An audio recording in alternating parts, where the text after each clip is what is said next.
여러분, 핵 추진 잠수함이 이재명 대통령 재판 재개를 막아줄까요? 트럼프 대통령이 자신의 소셜미디어에 한국이 핵 추진 잠수함을 건조할 수 있도록 승인했다라며 한미 군사 동맹은 어느 때보다도 강력하다라고 적었는데요. 트럼프 대통령이 이처럼 민감한 내용을 우리보다 먼저 발표한 이유는 무엇일까요? 북한은 물론 특히 중국에게 매우 민감한 사항인데 말이죠. 예전에 우리가 북한 미사일 공격에 대비해 사드 배치를 하려 할 때 중국이 난리를 쳤었던 것처럼요. 트럼프 대통령은 일부러 중국에 메시지를 보낸 것이죠.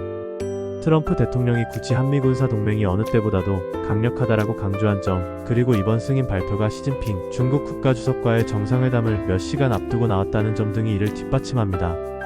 트럼프 대통령은 한국의 핵 추진 잠수함은 미국 필라델피아 조선소에서 건조할 것이라며 조선업이 활기를 되찾을 것이라고도 했는데요.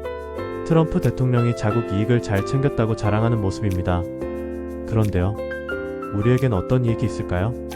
일단은 핵 추진 잠수함 건조 기술을 습득할 수 있는 기회를 얻었죠. 다만 실제로 핵 추진 잠수함을 만들기까지는 10년 정도가 걸린다고 합니다.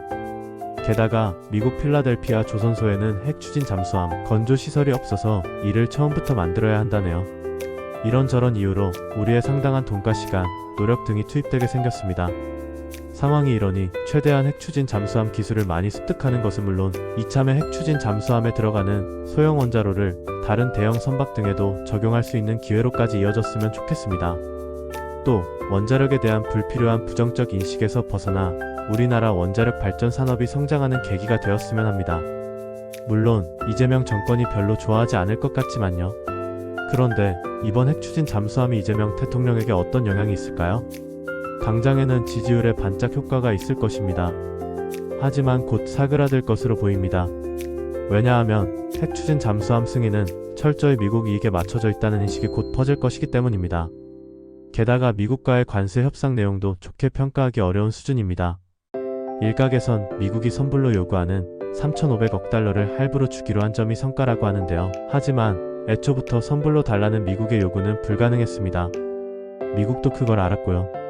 그럼에도 협상에서 최대한 많이 얻어내려고 그렇게 무리한 요구를 한 것이죠. 그리고 우리 정부는 애초 미국이 요구한 금액을 전혀 깎지 못하고 할부로 주기로 합의하면서 우리가 잘했다라고 자위하는 모습입니다. 이를 두고 동네 아줌마가 해도 이 정도 합의는 가능하다는 얘기까지 나오고 있습니다. 결론을 말씀드리자면 이번 핵 추진 잠수함이나 관세 협상 결과는 이재명 대통령 지지율을 비롯해 재판 재개 등에 긍정적 영향을 못 줄 것으로 전망됩니다. 여러분들의 생각은 어떠신지요?